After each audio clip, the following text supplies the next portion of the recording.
Collider Movie Talk for movie fans. I'm your host, Ashley Mova, and this is The Daily Show. We give you all the latest news from the world of movies, plus some insight into what it all means. Leading off the show today, Mark Ellis. Welcome one and all to the best movie news show in the entire galaxy from our studios here on the desk where no illicit substances have ever been utilized. I want to thank everybody who came out to see me at the Cincinnati Funny Bone this past Friday and Saturday. Y'all rock hard. Thank you so much. Ashley, who's going to be joining me today to talk about the news? Also here, Dennis Tzeng.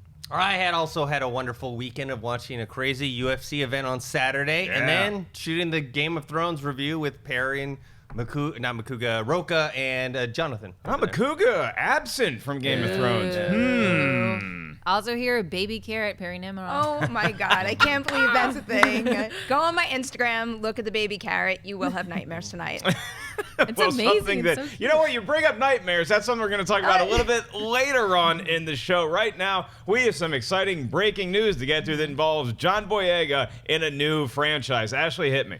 The filmmakers for Pacific Rim 2 have announced that Star Wars' John Boyega has been tapped to star in the upcoming film playing the son of Idris Elba's character, Stacker Pentecost. The press release makes no mention of any other actors returning. Pacific Rim 2 is targeting a fourth quarter start date for production.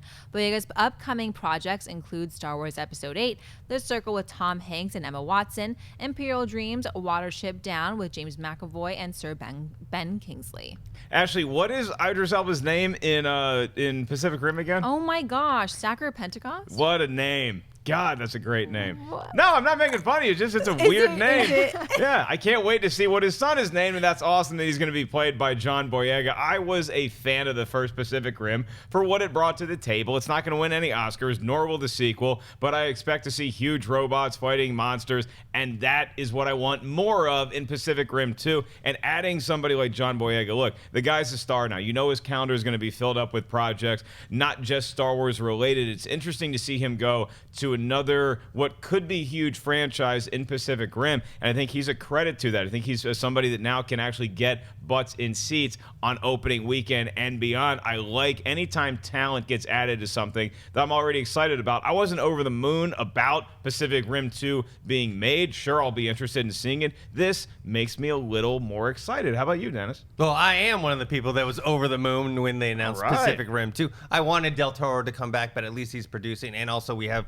the talented Stephen DeKnight directing it. Now this makes me even more excited. Now you have John Boyega, who most of us loved in The Force Awakens, and now he's leading another sci-fi franchise. It may not win any Oscars, but giant robots kicking giant monsters' asses is top of my list of popcorn flicks that I want to see. So I'm super excited for this one. That's right. I mean, he lent such personality, a sense of humor, and some real acting chops to Star Wars. Perri, you think he can do the same for Pacific Rim 2? Absolutely. Part of me is a little worried because two big franchises at one time, that's a lot for one guy to handle, but I am a Pacific Rim fan as well. So I am pumped for the sequel, and I love him, so I'm glad he's going to be in this, leading it. I am hoping, though, they veer a little towards his role in Attack the Block, more so than his role in Star Wars, just so it doesn't feel like we're getting the same character in two different worlds. And I mean, if you go and watch Attack the Block, those characters, completely different guys. So if they hit something right in the middle, it could be fun to see his range that way. Will he be borrowing Poe Dameron's jacket to go to Pacific Rim 2? We'll have to wait to find out. Now, again, Ashley said that the production of this movie it's slated to start in the fourth quarter of this year, so we don't have a release date yet. One would imagine it would be at least 2 years away, but look, this thing's off the ground. Maybe one day they all get to fight Godzilla and King Kong. Just me. Okay, Ash, what's our first official story of Monday? It's Monday, which means it's time for the weekend box office report, brought to you by our friends at AMC Theaters. Teenage Mutant Ninja Turtles Out of the Shadows debuted in the #1 spot at the box office, taking in a disappointing haul of $35.2, roughly half of the $65.6 million the original made when the newly rebooted franchise kicked off in 2014. And the #2 spot was X-Men Apocalypse, taking in $22.3 million in its second weekend, weekend, down more than 65%.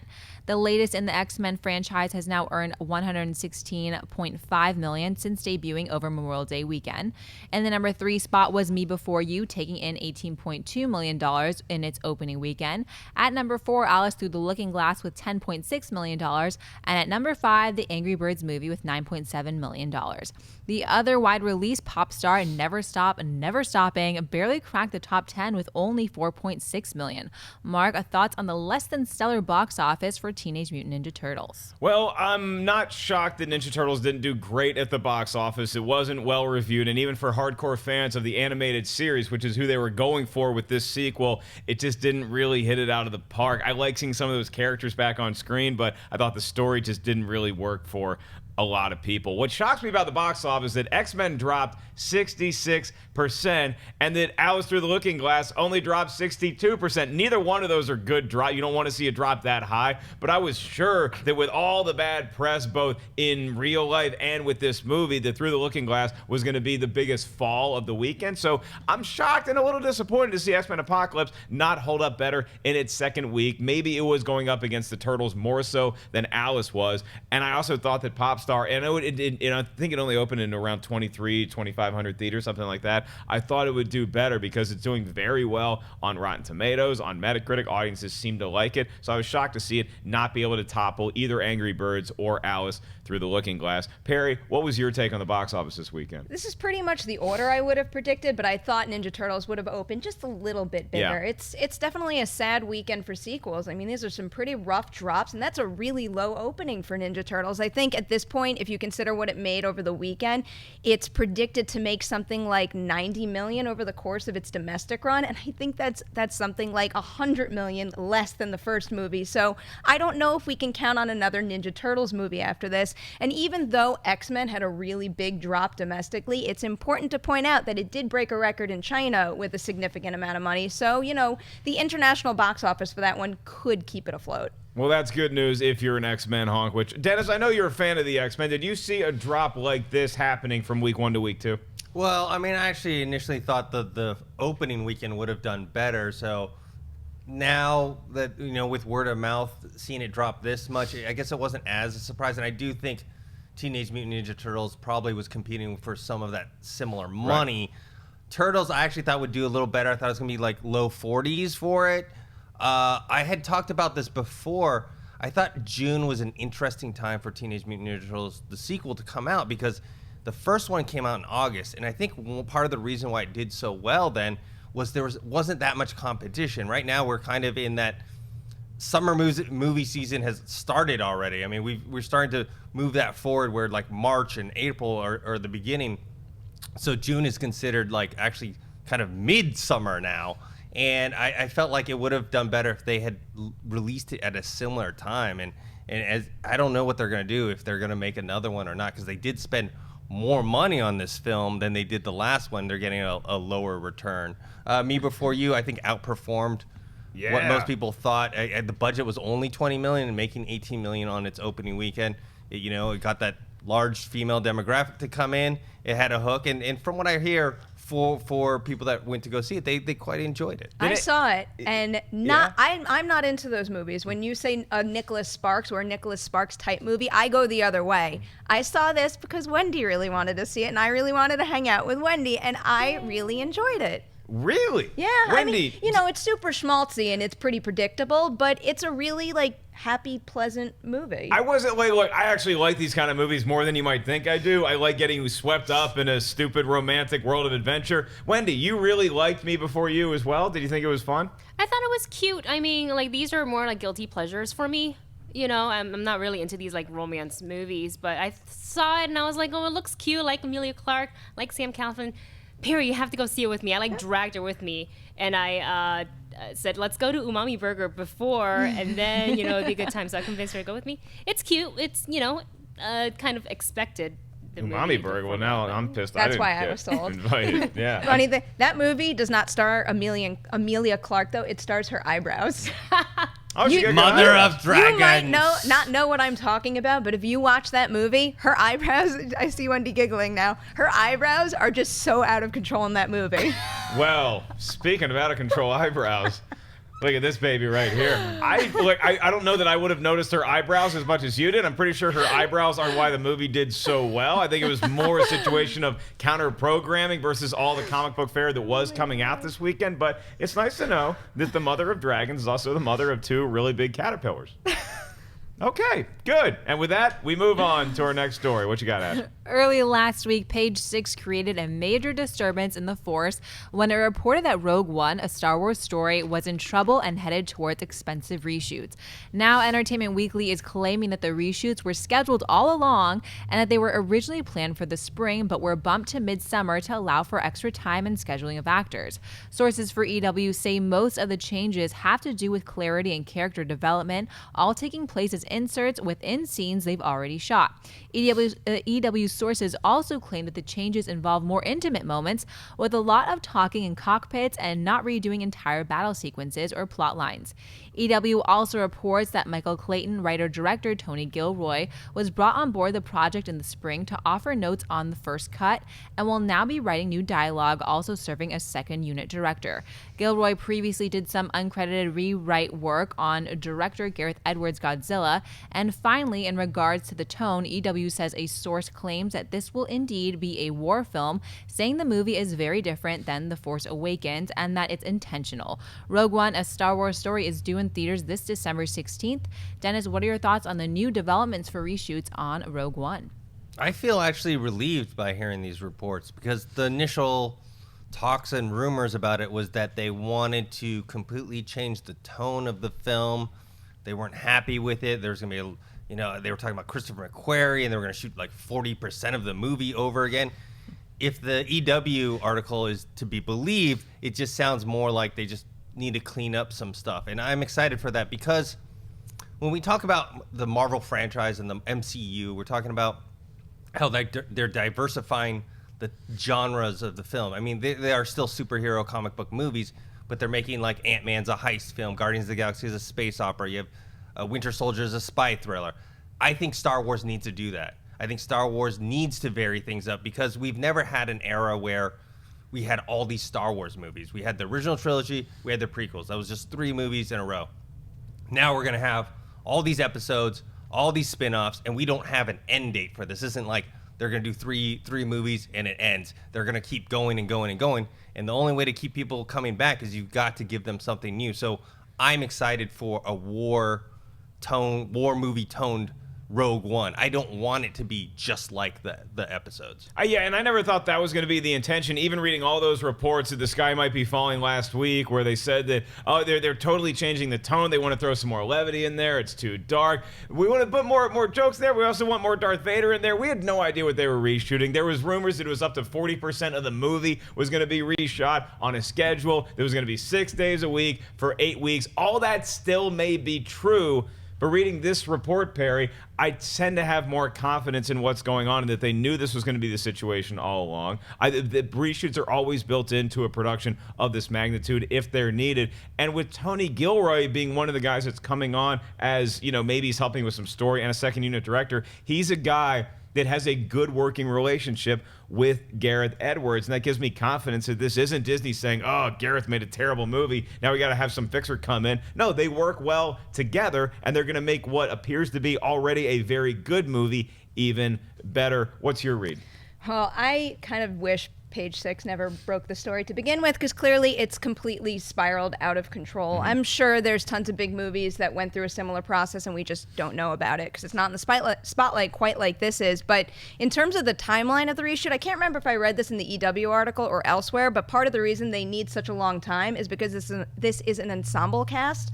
So in order for them to do reshoots with a big group of people, you got to make it work for everyone's schedule. You need more time. But then again, I don't know at this point what to take as fact and fiction, as long as this whole thing about changing the tone of the movie and not making it a war movie isn't true. I mean, fine by me. We've talked about this a number of times on this show. We need to understand that reshoots are a very normal thing, and so is the idea of bringing in another writer to help out as well. I mean, when you think about it, one director can't be responsible for a whole movie. You have tunnel vision. For how many years has Gareth Edwards been working on this? So to bring in a fresh set of eyes to look over the script before you do reshoots and you spend all that money, you kind of need something like that. I mean, when you think about it, has anyone ever said, oh, you shouldn't do test screenings because you should know the movie you're going to make? No, like this is important to every single step of the process, from script to production to editing and then to the final film. The movie is going to change, and it's only better off having more people on hand. That's a great point, and you bring up process. This is part of the movie making process. It's like if you wrote a paper in college, maybe you wrote that paper 2 weeks before you had to turn it in. Maybe you wrote it the morning before it had to be turned in.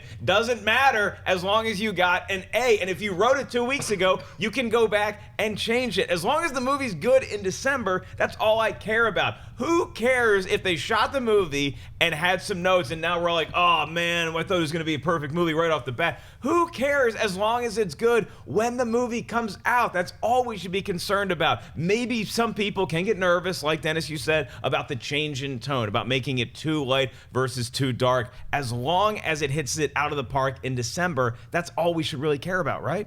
Yeah, I think so. I think as long as the movie's good, and so far, I mean, it's interesting because we also have something like Suicide Squad that there's reported reshoots, and with that, there is some nervousness, especially based off of the mixed reaction from Batman v Superman. So with Rogue One, since Force Awakens was generally liked by most people, I think people are giving it a little more of the benefit of the doubt. Side bonus trivia question. What was the first movie that Tony Gilroy wrote?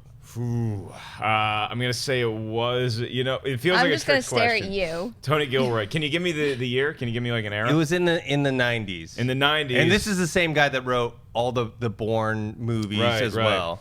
I am going to say Die Hard with a Vengeance. No. One of my favorite guilty pleasure movies from the 90s, The Cutting Edge.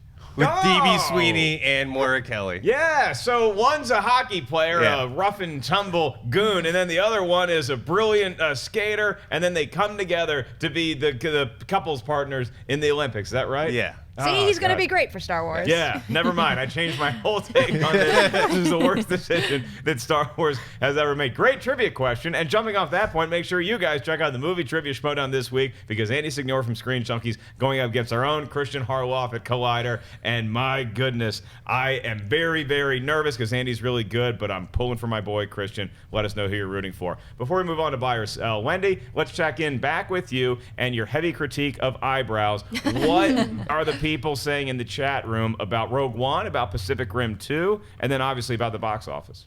Sure, let's go all the way back to the John Boyega story. A lot of the chat seems to be into this. MK6RFC1 says, if this movie ever happens, this is perfect casting. MDala91 says, I know this is blasphemy, but I didn't care for Pacific Rim, but I am glad Boyega is going to be in the second and might actually go see this. For the box office, Starfighter15 says, terrible box office weekend. And Inhumane Chart 67 says, wow, besides Apocalypse, I don't think any other movies is top 5 worthy, Alice especially. For the Rogue One reshoot, some of the chat is slightly worried about these reshoots. Victor Acosta says, the more I hear about these Rogue One reshoots and rewrites, the more I worry. The brain behind the idiot says, I am no longer hyped. They're covering this up. I don't want the same amount of humor The Force Awakens had. And others are staying optimistic. Slim 4 1/3 says, never believed the troubling rumors of Rogue One. That is right. Okay, now we're moving on to buy or sell. This is the part of the show where Ashley and her awesome eyebrow is going to give us a premise. We simply say whether we buy it or sell it, and then we'll defend our choice to the death if necessary. What's up first? In a report by The Playlist, Carol star Cate Blanchett is currently in talks to join the all-female-led Ocean's 11 redo that currently has Sandra Bullock and Jennifer Lawrence attached to star. Should the deal close, Blanchett would be playing the Brad Pitt role next to Bullock's Clooney character. As reported earlier, neither actress is playing a female version of those characters with the story, instead having the roles loosely modeled after the friendship-partnership dynamic established in the Soderbergh films, with some reports even saying that Bullock's part is the sister to Clooney's original character, Danny Ocean. While there was some early talks that George Clooney's Danny Ocean character could cameo in the film, that idea has been nixed for now. However, they have loose plans for sequels should the movie take off, and it's possible the character could appear down the road. The all-female-led Ocean's 11 has Hunger Games director Gary Ross attached to direct, though no release date has been set. Perri, buy or sell Cate Blanchett in the Gary Ross-led female Ocean's 11? I guess I buy it. I can't say I'm too excited about a female Ocean's 11, but, you know, it's Cate Blanchett, so that has me intrigued. Her and Sandra Bullock, and I like the idea of Gary Ross directing it. For some reason, having him in charge makes me think this isn't just going to be some... I hate using the term cash grab, but it feels like that's floating around a lot lately. A goofy cash grab to try to extend this franchise. So, you know, if we got Sandra Bullock and then Cate Blanchett, and I think the movie is expected to, or at least they're aiming to shoot late fall, early winter. So if that is the case, that means we could be getting more cast soon. And if these two ladies are attached, I guarantee you we're going to get a lot of other big names coming soon. Yeah, right. It's a buy for me, regardless of how you feel about an all-female-led Ocean's 11 style movie. Cate Blanchett being in it, like I said with Boyega and Pacific Rim 2, Cate Blanchett is maybe the best actress on planet Earth today. So anytime she's in a movie, it adds credibility to the project. So she thinks that it's a good idea for her to be in a Gary Ross directed heist-style movie with Sandra Bullock in there as well, and what I'm sure is going to be a very talented cast of primarily females leading it. Yeah, why wouldn't I buy this? It's Cate Blanchett. You could not give me a story about Cate Blanchett being in a movie where I would not buy it. Like what's a role that, look at how she can be evil. She was great in Cinderella as like the wicked stepmother. She can obviously be a hero, a heroine, like you see her in Lord of the Rings, stuff like that. There's nothing that Cate Blanchett would be in, Dennis, that I would sell, and so I buy this. How about you? I also will be buying it because of Cate Blanchett. I mean, she is one of not just the best, but one of the most versatile actresses today. The only thing is, I had thought when they were talking about Jennifer Lawrence, I thought she was going to be the Brad Pitt type character to Sandra Bullock's George Clooney, and it looks like that's not going to be the case. Maybe Jennifer Lawrence will be the Matt Damon character for this version of Ocean's 11.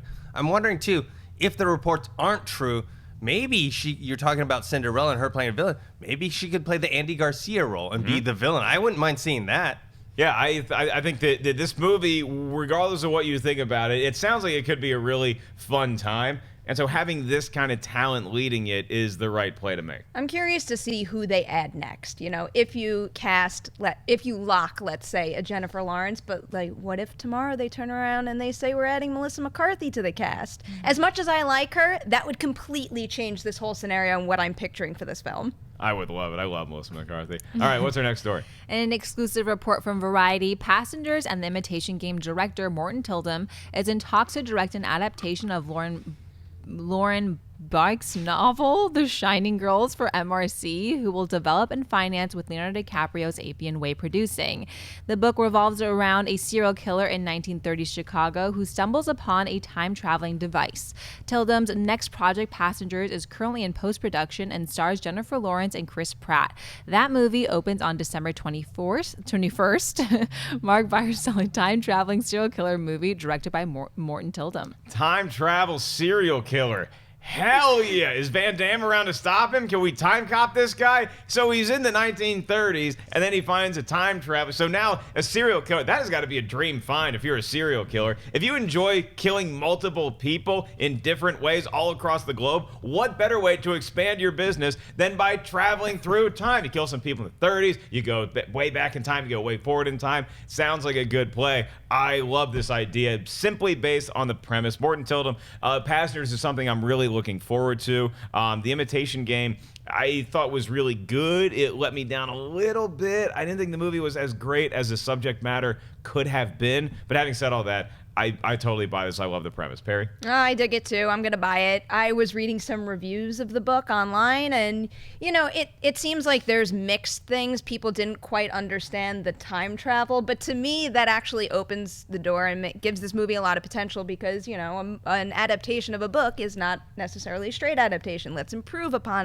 it. Approve upon Let's it. approve it. And wow, then, yeah. Can't do that. But I love the idea, and also with the serial killer angle, I read something in one of the reviews where the serial killer can leave clues that have come up like years later. Like there was something where I read something where he leaves a baseball card at the scene of a crime for a player that doesn't play for another 4 years. So there's a lot of really cool elements like that intrigue me quite a bit. Yeah, those bastards love to tease people, you know? So if you could tease them with like a Ken Griffey Jr. rookie card, but have the murder happen in 1983. It's like, who the hell is it? Ken Griffey's kid. What's going on here? Dennis, do you like this? Yeah, I buy it. The premise sounds great. And also, the serial killer can go around dumping evidence in different time periods. He can, like, murder someone, take the evidence, and go to a different time period and drop it off there. And then he doesn't, there's no chance of him getting caught because they'll see it and they'll, what is this? I don't know what this is for.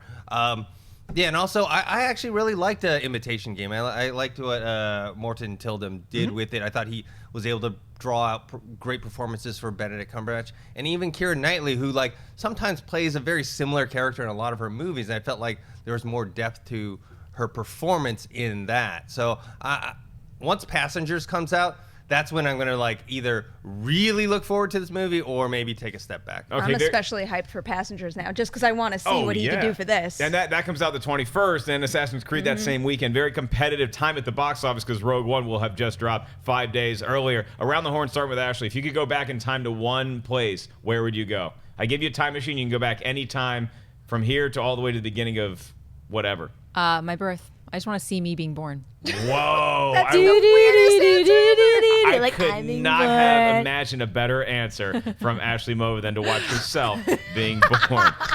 You could bring an iPhone back and tape the whole thing. Perri, what do you got? I just can't. I'm going to break the rules, and I want to go to the future.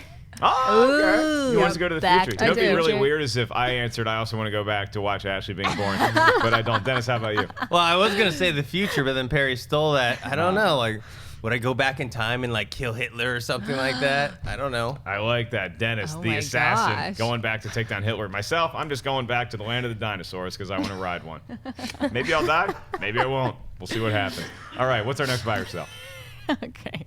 In a report by THR, Evil Dead and Spider-Man filmmaker Sam Raimi is producing with an eye to direct a tornado heist adventure movie called Stormfall over at Warner Brothers. The project is currently out to writers with a story that takes place in the Carolinas during a tornado storm and revolves around the relationship between a man and his older mentor. The director is currently developing a number of projects, from a dramatic remake of A Prophet to a sci-fi World War III movie. No release date has been set for Stormfall. Dennis, buy or sell a tornado heist adventure movie directed by Sam Raimi? I'll buy it because I want to see what a tornado heist movie is about. I don't know how you put one together. Is there going to be sharks in it, like Sharknado? Sam Raimi, his last movie was Oz the Great and Powerful, which actually I think I liked more than most people, so I'm interested in what he's doing next. But I'm actually more fascinated by his remake of A Prophet. This is a movie that me and John Roca talked about on Collider Mailbag this weekend. It's one of my favorite foreign films. It's like about an Arab criminal that goes to jail and rises up the ranks. It's kind of like almost like a Godfather-esque type movie. Dennis Lahan, how do you pronounce it? Lahan, the guy who wrote Mystic River, Shutter Island. I think he adapted the screenplay. And if Sam Raimi's going to do it, I'm very interested in that. Yeah, I like this premise. It takes place in the place of my birth, the Carolinas, where nobody wants to go back in time to witness. I'm not sure what to make of the. Okay, so there's a tornado, so it's like a Twister situation, right? So everybody's got to get the hell out of Dodge or hide under place in some sort of sanctuary, and then a ragtag group of people are like, hey, we're gonna go near the tornado to, like, rob a bank.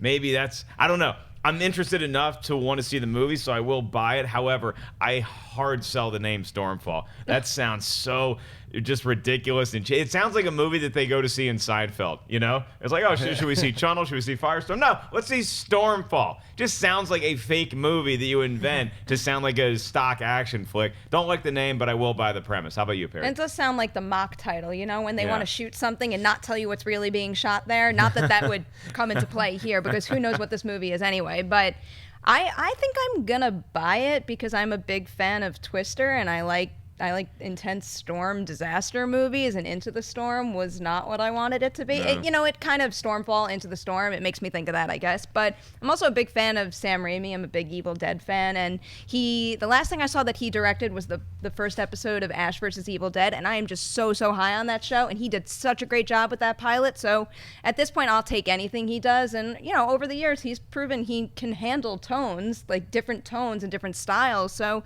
if you put him behind a movie with a heist and a tornado. I think out of anyone, he could probably handle it well. All right, 3 buys from us here at the table. Now we have one more buy or sell. What's up?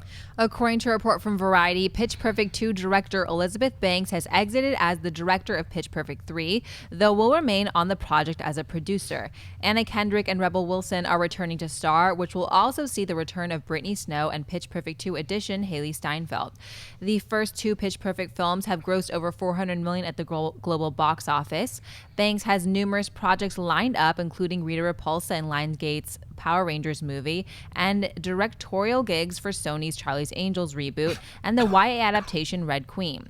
Universal had dated the release of Pitch Perfect 3 for December 22, 2017.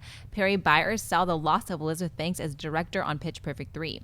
I will buy it. I like Elizabeth Banks as an actress. I don't necessarily think she's the greatest director, but we haven't seen all that much from her yet, except the second Pitch Perfect movie and her short in movie 43. I can't believe I'm referencing that right now, but was there some law that we're not allowed to reference movie 43 on Movie Talk? There should be, but when you've only got 2 titles on your resume, that's kind of what happens. Do you remember which sketch it was? Was it the Hugh Jackman with a chin? I'm not sure which one she directed. I can't remember that right now, but I just remember her being in the one with was it like a cartoon cat or something? I don't know. I didn't get very far. I got like 10, 15 minutes in that movie. The one she starred in, I think, was the last one in that movie. Oh, let's stop talking about movie 43.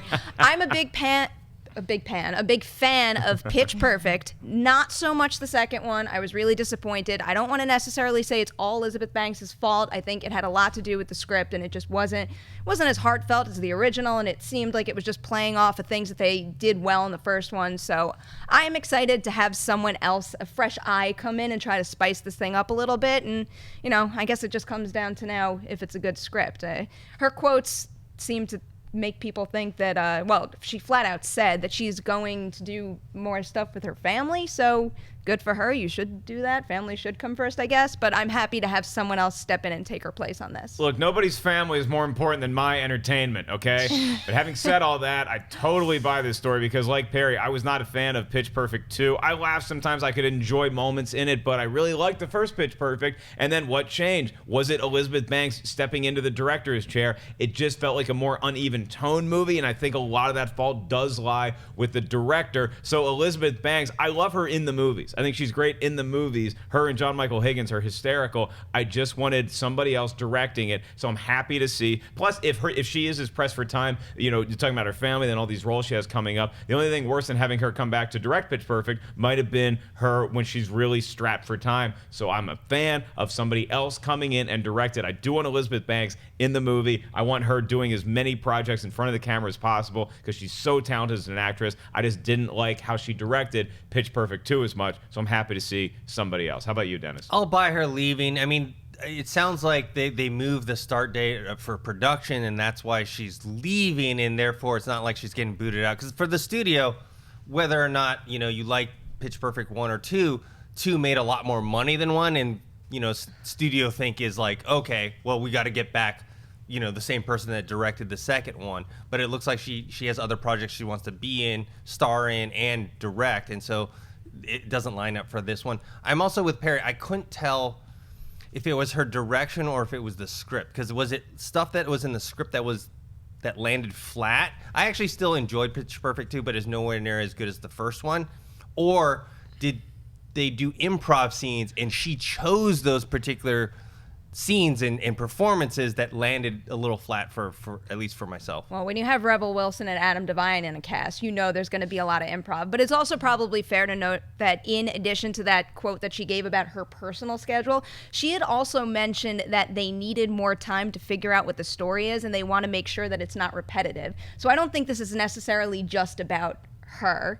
Like, they're actually taking more time to make sure that this story is better or different than the first one. It is kind of refreshing to see, because Pitch Perfect 2 crushed at the box office, so it's nice to see, even when they made boatloads of cash, to have them say, hey, okay, we realize there are some story issues with the second one, so we really want to nurture this property going forward. Because you could just make Pitch Perfect 3 and slap it on a crappy movie and throw it out there, and we would all see it opening weekend. So the fact they actually care about furthering this, it kind of warms my heart a little bit. Wendy, let's throw it over to you. What are they talking about in the chat room right now now in regards to all of the buy or sells we had. Let's go back up to the Cate Blanchett story for Ocean's 11. A lot of the chat is selling this. I saw a couple of buys. It seems to me like a lot of them are buying the casting and selling the movie.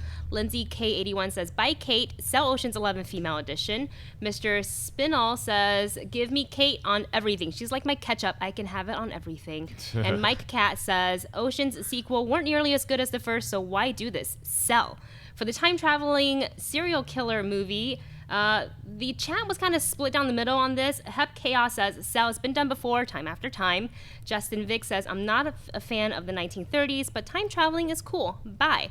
And Power Dan says, sounds like a reverse looper. I buy it if that's what it is. For the Tornado Heist adventure movie by Sam Raimi, opposite of you guys, the chat, most of the chat is selling this. Anan Amarth, sorry, I just butchered that. Anyways, he says, sounds lame. And Ginger Weatherby says, I like Sam Raimi, but my God, sell. And finally, for the Elizabeth Banks not directing Pitch Perfect 3, a lot of the chat is selling this. Seems like a lot of the chat doesn't care if they didn't care for her as the director. And Mikey Hutchinson says, I buy Pitch Perfect 3 with a new director. Okay, pizza, ice cream, beer. 3 things that ketchup does not go good with. Just my personal opinion. Let's move on to Mailbag. This is a part of the show where we get some emails from you guys. You guys can email us anytime. collidervideo@gmail.com. And then later on in the show, we're going to save some time for your live Twitter questions. So go ahead, start tweeting at Collider Video. Ashley, what's up first in the Mailbag? Kyle Martin writes, hey guys, I've been a follower of the show since the fall of 2013. I'm excited to see all the new programming on the channel. Keep up the good work. I've recently been going back and rewatching classic movies, and I was wondering if you had any suggestions on what to go back and watch, specifically from the 40s, 50s, and 60s. Thanks, and keep on keeping on. Well, you have to hit the classics first. You can throw out the very easy ones to talk about, like your Citizen Kane's, or if you're a comedy fan, Some Like It Hot. The one that I always throw back to is The Hustler. It's such a great movie, so well shot. There's a lot of cool film school tricks in there that you'll learn, but it also is just a great story with one of the best actors, one of the best leading men movie stars of all time, Mr. Paul Newman. Dennis, how about you? What are some of those movies from that era that everybody needs to check out? Well, I have some from each era, 40s, 50s, and 60s. 40s, His Girl Friday with Cary Grant and Rosalind Russell, directed by Howard Hawks. It's a Wonderful Life, that's a staple. Frank Capra, Casablanca as well. 50s, All About Eve, Sunset Boulevard, North by Northwest, Seven Samurai, Ben-Hur. And of course, 60s, Lawrence of Arabia, I talk about that all the time. The Apartment, Butch Cassidy and Sundance Kid, Once Upon a Time in the West. Perri, are you going to throw in a certain movie that involves a creepy hotel and maybe a mom that may or may not still be alive? And not even just that. I'm going all Hitchcock here. I was in a weird English program in high school, and the coolest thing about it was you got to take like mini courses on really like off-kilter topics, like things you wouldn't study in high school. And one of the classes I took was Hitchcock, and ever since then, I just watch Hitchcock all the time. It was my first experience with movies like Psycho and Rear Window and Rope. Go watch Rope. That's a really underrated Hitchcock movie. Go watch Rope and read the play too, because it's really interesting to see how he adapted it also. And it was a great time if you're a fan of Western, so check out stuff like High Noon and The Good, the Bad, and the Ugly. Okay, Ash, let's have our last question in the mailbox. Okay, Robbie Rowe writes, Dear Collider, very much enjoying the show, especially Movie Talk and Mailbag. Mr. Roca, Dennis, Sinead, Natasha, Indeed Christian, very, very good, especially John R. Dennis, rude.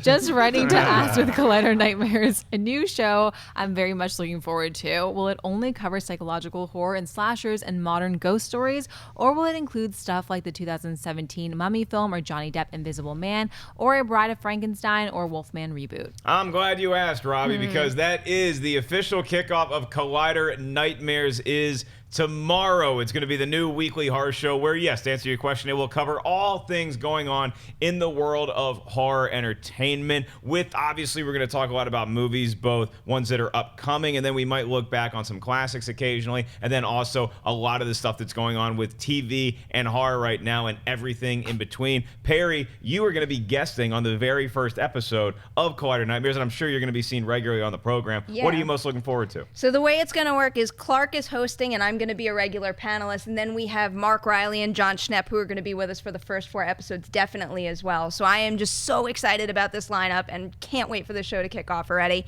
A good thing to explain this is probably to look at the title. There's a reason why we didn't call it Horror Talk, because everyone has a different definition of horror. Like if you go to the general public, most people would think, oh, slashers, demons, exorcisms, but what scares you and what scares me and what scares each of you guys, it's completely different. So I'd say look at the title Collider Nightmare. If something is nightmarish, we will probably cover it. So the Universal monster movies definitely falls under that, as does things you would expect, like the new Halloween movie. We have The Conjuring. So we don't necessarily want to limit ourselves, but at the same time, expect that we're going to keep it in a reasonable horror zone.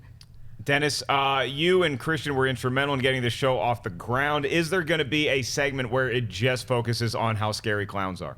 I hope so. They're terrifying. We also have the poll for the theme song. We have like 3 different choices, Perri? Yeah, so this is how it works. Pay attention, guys.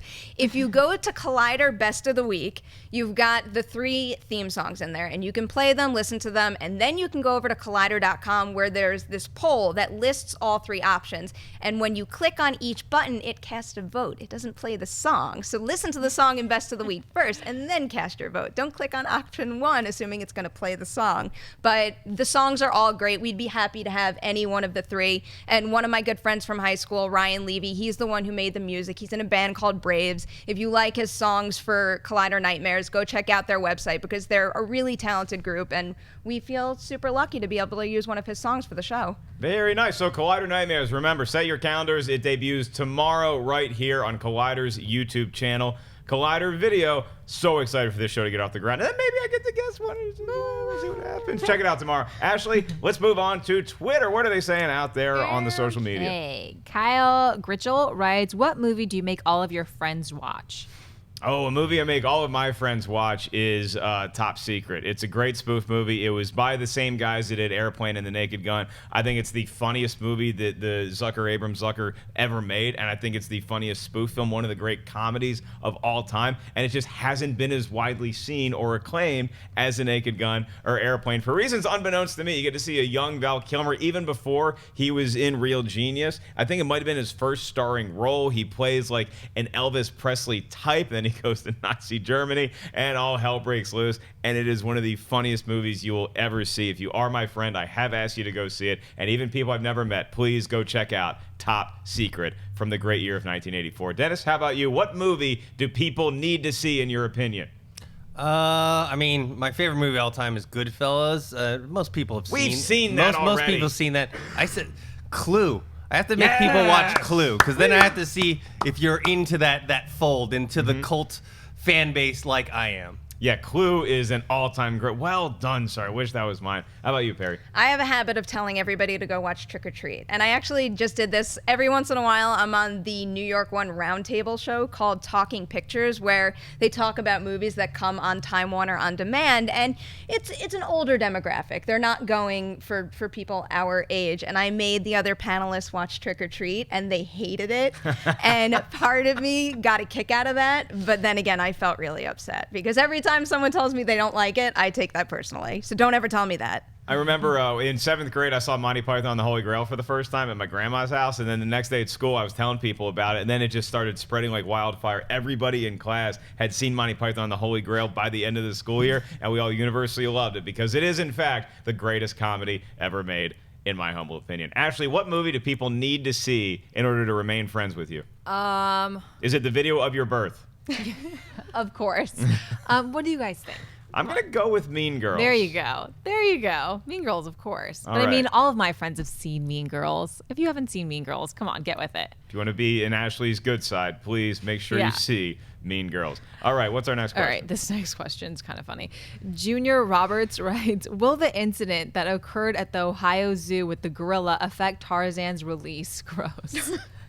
Great question. You know, we were talking about it on the Schmoes Know live show last week. It wasn't like we weren't making light of it, but it was just I was asking the question, if you had to fall into an animal pit at the zoo, which animal would you most and I took gorilla out of there because gorillas I think are very peaceful animals, but mine was a lion, a tiger, a bear, or a boa constrictor that hasn't been fed in 2 weeks. These are so not the questions that I think would come from this news story. Wait, you would want to fall into those pits? Why would you want to fall into No. Which one would you most want to fall into to avoid the other three? It's like, oh, I don't want to fight a tiger, don't want to fight a bear, don't want to fight so you would take something else. I don't think it's going to affect Tarzan's box office in the slightest. If anything, it might enhance Tarzan because there's a lot of goodwill going out towards gorillas, towards apes, towards anything that kind of looks like a highly developed primate right now. So Tarzan coming out, I'm not going to say it's great timing, but I think that Tarzan is not going to be affected in the slightest by this news. How do you see that, Perri? I don't think it's going to be. I mean, I guess it depends what is actually in the movie. If there's some sort of brutality towards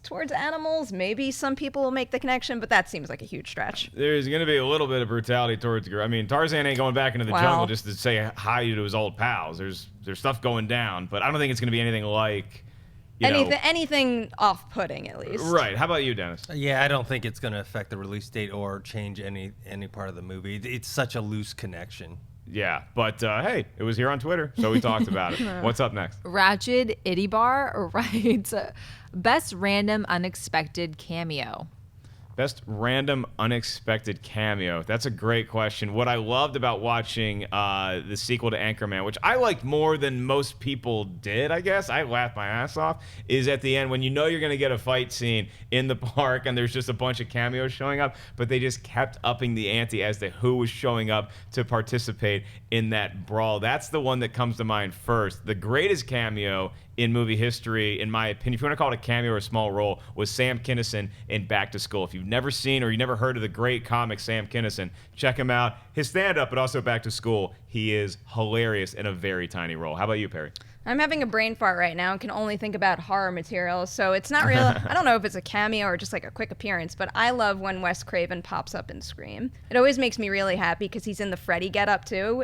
He plays the janitor in the high school, and it just makes me really happy to see that. And your boy Alfred Hitchcock put himself in a lot of movies in very small roles. He'd just be like getting on or off a bus or something. I now have my eye on the Mondo Hitchcock figure. I need to find a reason to buy that. Maybe some props in front of the Collider Nightmare set. Yeah, so could be my excuse. I hope put so. it on the company dime. Very smart thinking, Perri. How about you, Dennis? I don't know if this is considered a cameo. This is just more of a recent one. I don't think this is like the best one, but in The Night Before with Michael Shannon, I didn't know he was in the movie, and he kind of pops up, and he has a very interesting, strange character role. He was the best part of. I laughed at that movie. He was the best part about that movie. And then we should also give a shout out to, we know he's going to show up in Marvel movies, but Stan Lee always manages to have something creative. And like, you're so locked into the movie most times with a Marvel flick that you forget that you're waiting to see what Stan Lee is going to be, whether he's a FedEx guy or he's announcing at a strip club or whatever he does. My favorite Stan Lee is still him being the Hugh Hefner type in the first Iron Man at that ball that was put on by the Star Company. So there you go. All right, what's up next? Matt Primu writes, what do you guys think about movie reboots and casting all-female casts? I don't have an issue with it, other than I think that eventually it's going to start to be demeaning to women. And I think it's actually going to have the opposite effect, because it's like, oh, well, now we'll just reboot this, but put females in. There's plenty of females that are capable. There's a lot that should be in original content as well, which is why I take a little bit of issue when people are saying, oh, Emilia Clarke should be the next James Bond or somebody like that. It's like, the only thing that women are good for is not just putting them in what used to be male roles. Like, you can have your own stories. You can have your own franchises, so it's not just a matter of, oh, we need to put women in Ghostbusters, now we need to put women in Ocean 11. I like those concepts, but if you keep doing it, it's not going to serve the purpose you think. It might actually have the opposite effect. How about you, Dennis? Yeah, I don't have a problem with it, with the Ghostbusters or even this Ocean's 11 one.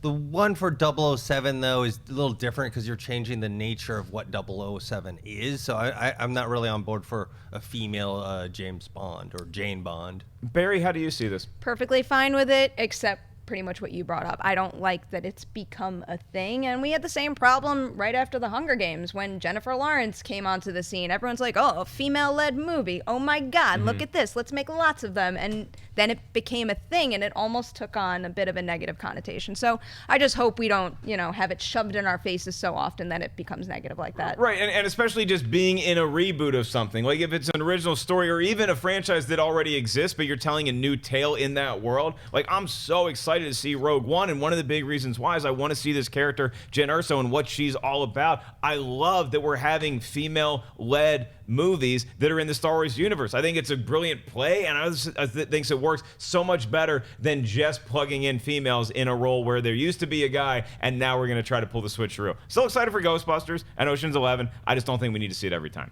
Okay, what's up next? Harundi V writes, what actor or actress is your hall pass?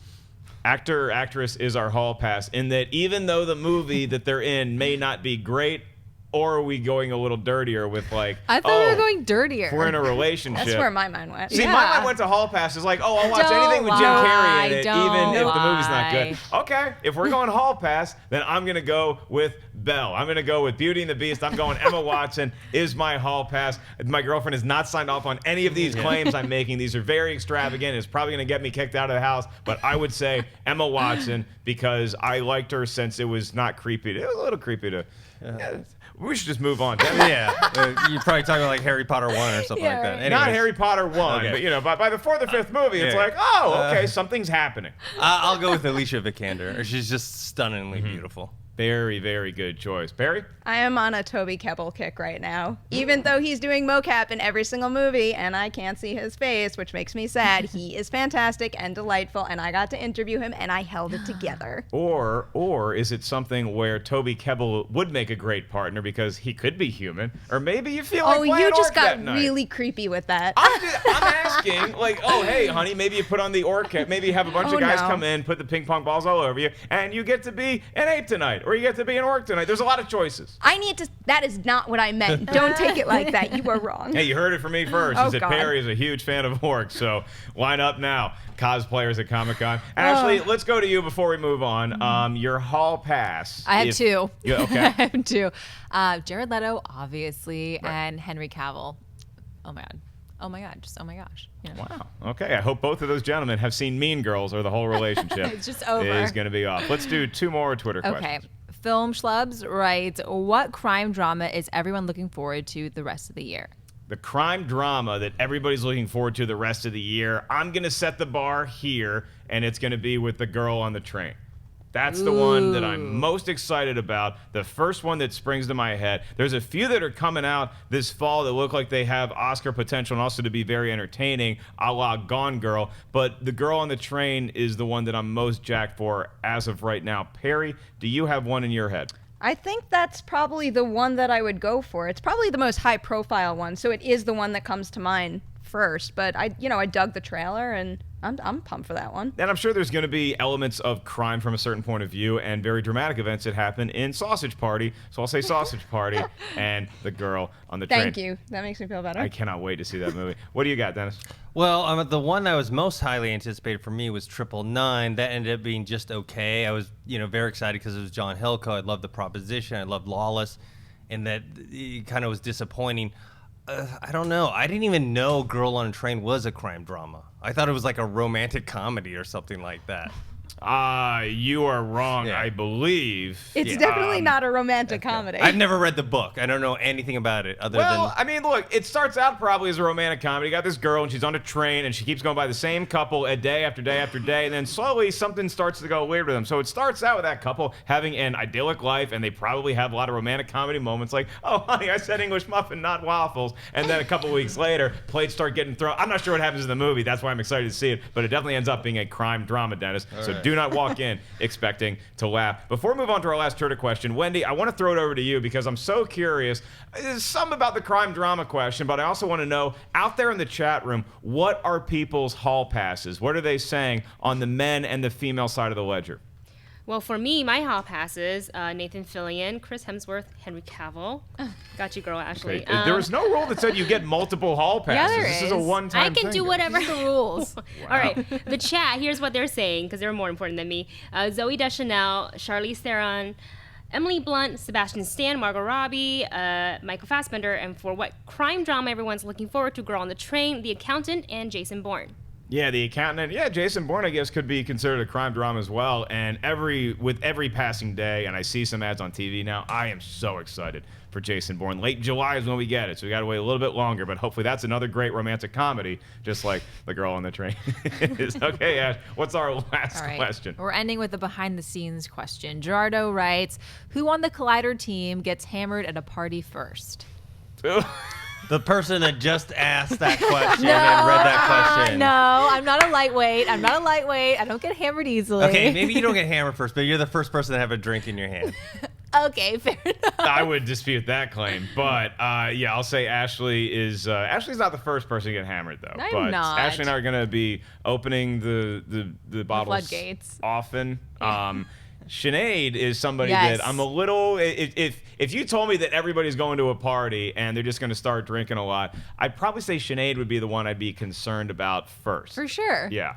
Or maybe our boy Cody, because he's like 80 pounds. So how about you, Perri? What do you got? I don't think I've been around long enough to point a finger at someone. I've been here for like 2 months now, and I still haven't seen anyone act, too crazy. I don't care if you live in a glass house. I want you to throw a stone right Yeah, now. who do you Who's think? getting hammered first? Throw a stone, huh? I have not seen anyone all that hammered. Okay, well, her answer is Dennis Tzeng. Dennis, how do you come back from this? I'm not the first one, but I may be one of the last ones who gets a little drunk there. Probably Adam over there. Oh, That guy. interesting. At the WonderCon meetup, when I left, you and him were still hanging out there, closing the place down. Yeah, which indicates that we really are. We go strong all night long, or at least until 2, when they did ask us to leave right before we took out the Magic the Gathering cards, because it got crazy with WonderCon, yo. Oh boy, it was crazy today, and that is all the time we have for Collider Movie Talk. I want to thank all the drunks behind the camera, as well as everybody up here on the desk joining me for this very exciting edition on Monday. Ashley, we'll go to you last. Dennis? I was like, what? Where can everybody find you? You can find me on Twitter at ThinkHero, on Instagram, Dennis.tzng. And Perri Nemiroff, where can everybody find you? You guys can catch me on Twitter and Instagram at PNemroff. And don't forget, go to Best of the Week, go to Collider.com, and vote for a theme song for Collider Nightmares. And now, finally, the moment you've all been waiting for. Ashley Mova, where can everybody find you? On Twitter and on Instagram at Ashley Mova. Happy Monday, guys. Happy Monday indeed, and thank you to AMC Theaters. Make sure that you guys go check out amctheaters.com. That's where you go for all the latest box office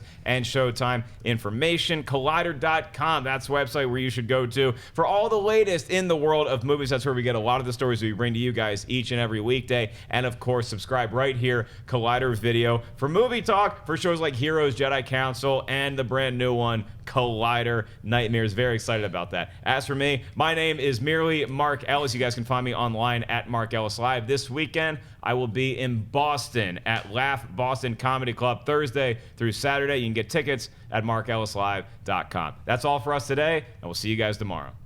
Hey guys, if you like this video, click the thumbs up button. Also, make sure you subscribe to our YouTube channel. It'll help you stay up to date with everything we've got going on here at Collider.